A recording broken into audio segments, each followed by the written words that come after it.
Hey there, welcome back to the channel. Today, we're diving into something that affects every single one of us. Aging. But not just any conversation about aging. We're going to explore 6 powerful, yet often overlooked habits that can help you defy your age both physically and mentally. Now, before you think about skipping ahead to get to the good stuff, I promise every part of this video contains valuable insights that build upon each other. The introduction sets up the philosophical foundation that makes these habits so powerful when practiced together.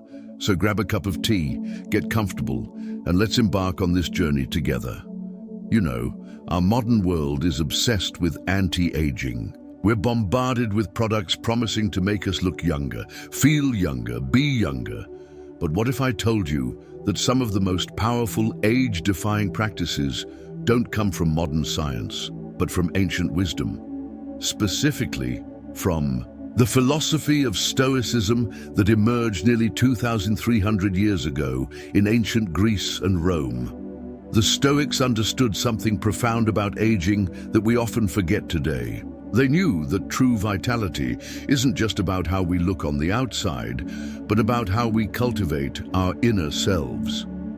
As Seneca, one of the greatest Stoic philosophers, wrote in his letters, "The body's needs are few. It wants to be free from cold, to banish hunger and thirst with nourishment. If we long for anything more, we are exerting ourselves to serve our vices, not our needs." This perspective shifts everything. Instead of frantically chasing youth through external means, what if we focused on the hidden habits that truly make us vibrant from the inside out? This is where our 6 habits come in. They're not quick fixes or miracle cures, but powerful practices rooted in ancient wisdom and supported by modern science. Habit number 1, purposeful discomfort. The first hidden habit that helps defy aging is one that might sound counterintuitive at first: purposeful discomfort. In our comfort-obsessed society, we often avoid anything that makes us uncomfortable. But this avoidance actually accelerates aging. The ancient Stoics practiced what they called voluntary discomfort, deliberately putting themselves in challenging situations to strengthen both body and mind. Seneca would occasionally practice poverty, sleeping on a hard mattress and eating simple food, to remind himself that he could endure hardship if it ever came his way. Today, science confirms what the Stoics intuited. Hormetic stress, small, manageable amounts of stress on your body, actually triggers cellular repair mechanisms that slow aging. This could take many forms: cold exposure through cold showers or ice baths, heat stress through saunas, fasting for certain periods, or high-intensity interval training. Take cold exposure, for example. When you immerse yourself in cold water, your body activates brown adipose tissue, increases metabolism, reduces inflammation, and triggers the release of norepinephrine, a hormone that improves focus and mood. Regular practice of cold exposure has been linked to increased immune function and longevity. As Marcus Aurelius wrote in his Meditations, "The impediment to action advances action. What stands in the way becomes the way." The discomfort you face isn't your enemy. It's actually your path to resilience and renewed vitality. Now, I'm not suggesting you jump into an ice bath tomorrow if you've never done it before. Start small. Perhaps end your shower with 30 seconds of cold water, then gradually increase the duration. Or try intermittent fasting by extending the time between dinner and breakfast. The key is consistency and gradual progression. What makes this habit hidden is that most people don't connect these discomfort practices with aging. They might do them for other benefits. But regular hormetic stress is one of the most powerful tools we have for cellular rejuvenation. Habit number 2, mental flexibility. Training, our second hidden habit, moves from the body to the mind. Mental flexibility training. One of the clearest signs of aging isn't physical, but mental. It's becoming rigid in our thinking, set in our opinions, and resistant to new ideas. The Stoics were adamant about maintaining mental flexibility. Epictetus taught, "It is impossible to begin to learn that which one thinks one already knows." This openness to learning, this intellectual humility, keeps the mind young and vibrant. Modern neuroscience confirms that maintaining cognitive flexibility protects against cognitive decline and dementia. Every time you learn something new or challenge your existing thought patterns, you create new neural pathways. This process, called neuroplasticity, literally keeps your brain younger. So how do you practice mental flexibility? First, deliberately seek out viewpoints that challenge your own. Read books by authors you disagree with. Have conversations with people from different backgrounds. Question your own assumptions regularly. Second, learn new skills that are outside your comfort zone. If you're analytically minded, try something artistic. If you're artistic, try something technical. The unfamiliarity forces your brain to create new connections. Third, practice the Stoic technique of turning the obstacle upside down, looking for opportunity in every challenge. When something disrupts your plans, ask, "What can I learn from this? How might this actually benefit me?" This mental agility prevents the brittleness that often comes with age. I've personally made it a practice to learn one new skill every year that intimidates me. Last year it was drawing portraits, which was terrifying for someone who could barely sketch a stick figure. The discomfort was real, but the mental expansion was worth it. Marcus Aurelius reminds us, "The universe is change. Our life is what our thoughts make it." By keeping our thoughts fluid and adaptable, we remain young in the most important sense. Habit. Number 3, meaningful social connection. Our third habit is about relationship quality, not quantity. Meaningful social connection. The Mediterranean regions where Stoicism flourished were known for their strong community bonds and social structures. The philosophers recognized this as essential to a well-lived life. Seneca wrote to his friend Lucilius, "No one can live a happy life if he turns everything to his own purposes. Live for others if you want to live for yourself." This wasn't just nice philosophy, it was practical wisdom about human flourishing. Today, science has caught up with this ancient insight. Research consistently shows that meaningful social connections are one of the strongest predictors of longevity and healthy aging. In fact, social isolation is more damaging to health than obesity or smoking. What's fascinating is how this works on a cellular level. Chronic loneliness triggers inflammation and accelerates cellular aging, while meaningful connection activates stress buffering systems in our bodies and even affects gene expression related to immunity. The key word here is meaningful. It's not about having hundreds of social media connections or being the life of every party.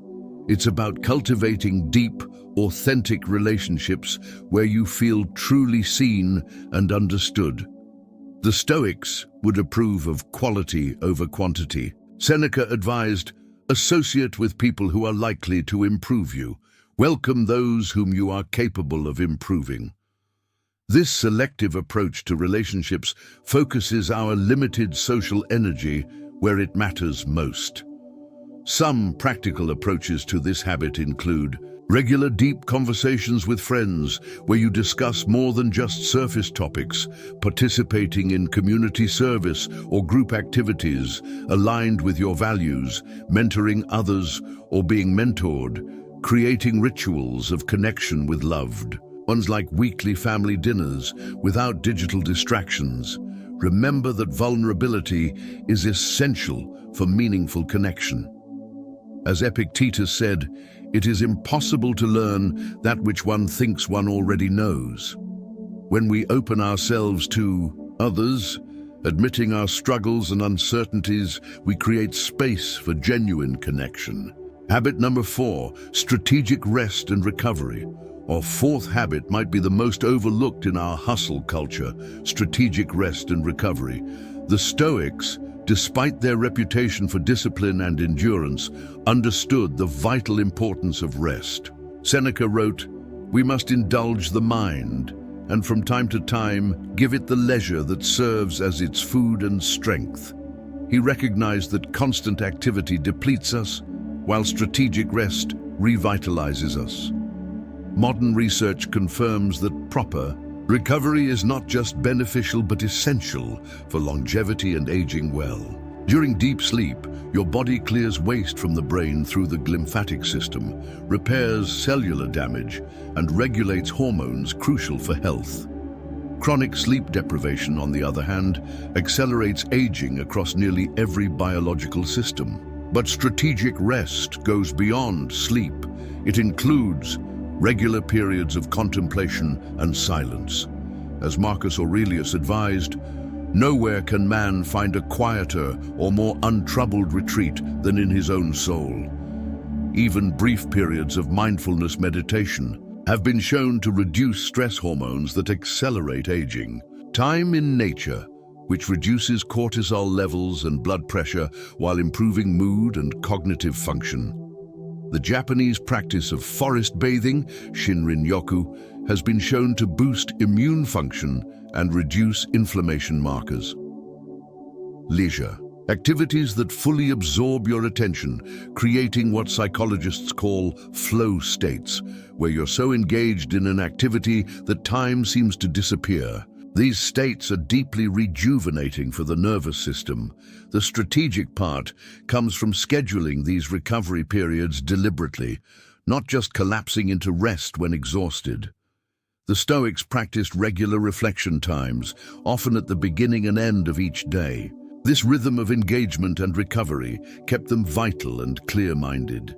In our achievement-obsessed culture, rest is often seen as laziness or weakness. But from both the Stoic and scientific perspectives, it's essential medicine for the aging body and mind. As Epictetus said, "No man is free who is not master of himself." True mastery includes knowing when to rest. Habit number 5. Nutritional wisdom beyond trends. Our fifth habit focuses on nourishment, nutritional wisdom beyond trends. The Stoics advocated moderation and simplicity in eating. Musonius Rufus, the teacher of Epictetus, wrote extensively about food, advising people to prefer foods that do not overstimulate the senses and to eat primarily for nourishment rather than pleasure alone. This wasn't about deprivation, but about intentionality.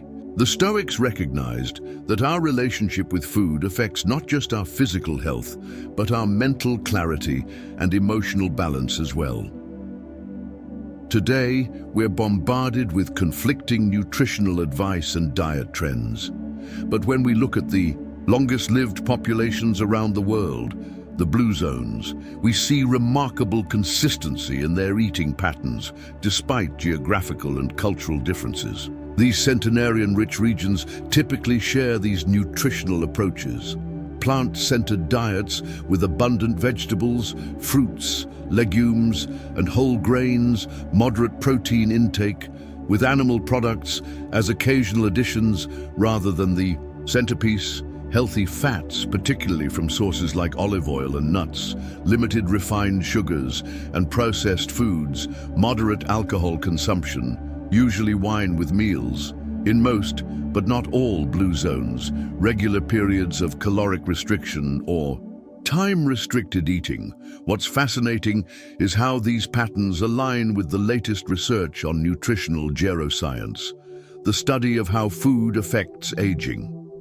Compounds like polyphenols in colorful plants, omega-3 fatty acids, and various phytonutrients have been shown to combat oxidative stress and inflammation, two major drivers of aging. The hidden aspect of this habit isn't about discovering some miracle superfood. It's about developing a consistent, sustainable relationship with eating that nourishes your body's needs without excess. As Epictetus advised, moderate yourself in all things, but primarily in the pleasure of the table. Practically speaking, this habit involves focusing on food quality over quantity, eating mindfully, without distractions, learning to distinguish between emotional hunger and physical hunger, creating simple, sustainable eating patterns rather than following rigid diets. Considering not just what you eat, but when you eat. Time-restricted feeding can activate autophagy, your body's cellular cleaning process. Remember the Stoic principle that the goal is not perfection, but progress. Small, consistent improvements in your nutritional choices compound over time, supporting your body's resilience against the aging process. Habit number 6, purpose-driven living. Our final habit might be the most powerful of all, purpose-driven living. The Stoics believed that living in alignment with virtue and contributing to the common good was essential for eudaimonia, a life well lived. Marcus Aurelius wrote, "Men exist for the sake of one another.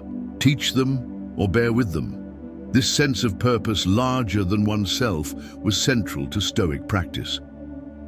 Modern research has caught up to this ancient wisdom. Studies consistently show that having a clear sense of purpose is associated with longer life, fewer chronic diseases, and better cognitive function as we age. People with high purpose scores show less cellular aging, better immune function, and greater resilience to stress. Why is purpose so physiologically powerful? It appears to work through multiple pathways. It reduces harmful stress responses by providing context for life's challenges. It motivates health-promoting behaviors. We take better care of ourselves when we have reasons to. It creates meaning and resilience during difficult times. It fosters social connection and community engagement. Importantly, purpose doesn't have to be grand or world-changing. It can be as simple as being a loving grandparent, creating beauty through art or gardening, mentoring younger people in your field, or volunteering for causes you care about. The key is that your purpose extends beyond self-gratification to benefit others in some way. As Seneca noted, "No one can live happily who has regard for himself alone and transforms everything into a question of his own utility." Finding purpose is particularly important during life transitions like retirement, when previous sources of meaning may disappear. The Stoics saw every stage of life as having its own unique opportunities for contribution and growth. Epictetus put it this way: "Remember that you are an actor in a play, which is as the playwright wants it to be. For this is your business, to act the character that is given to you and act it well, but to choose it belongs to another." To cultivate this habit, reflect on what activities make you lose track of time and feel most alive. Consider what people or causes you naturally want to help. Ask what unique combination of skills, experiences, and interests you bring to the world. Create regular opportunities to contribute in ways aligned with your values. Start small. Purpose grows through action, not just contemplation. This habit ties all the others together. When we have a compelling why for our lives, the other habits become not just disciplines we force ourselves to do, but natural expressions of who we are and what matters to us. Bringing it all together, as we reach the end of our exploration, let's reflect on how these 6 hidden habits work together to help us defy our age. Purposeful discomfort strengthens our physical resilience and adaptability. Mental flexibility training keeps our minds sharp and open to growth. Meaningful social connection provides emotional nourishment and purpose. Strategic rest and recovery allows for repair and rejuvenation. Nutritional wisdom supports our cellular health and function. Purpose-driven living gives meaning to it all and motivates consistency. Stoics understood that a good life and a good aging process comes from aligning with nature's wisdom rather than fighting against it. As Seneca wrote, "The greatest wealth is a poverty of desires." When we cultivate these internal habits, many of our frantic external efforts to look and feel younger become unnecessary.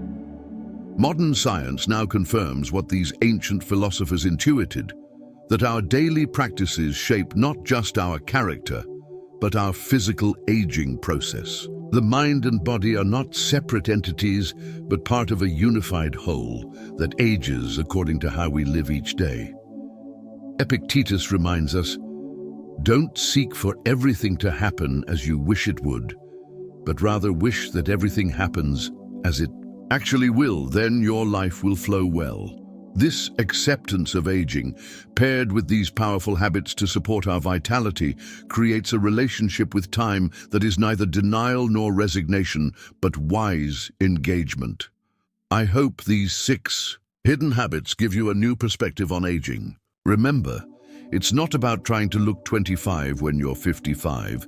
It's about being the most vital, engaged version of yourself at every age. If you found value in these insights, please let me know in the comments which habit resonated most with you, or which one you're planning to implement first. And if you know someone who might benefit from this perspective on aging, share this video with them. Thank you for staying with me through this entire exploration. Until next time, remember the words of Marcus Aurelius, you have power over your mind, not outside events. Realize this, and you will find strength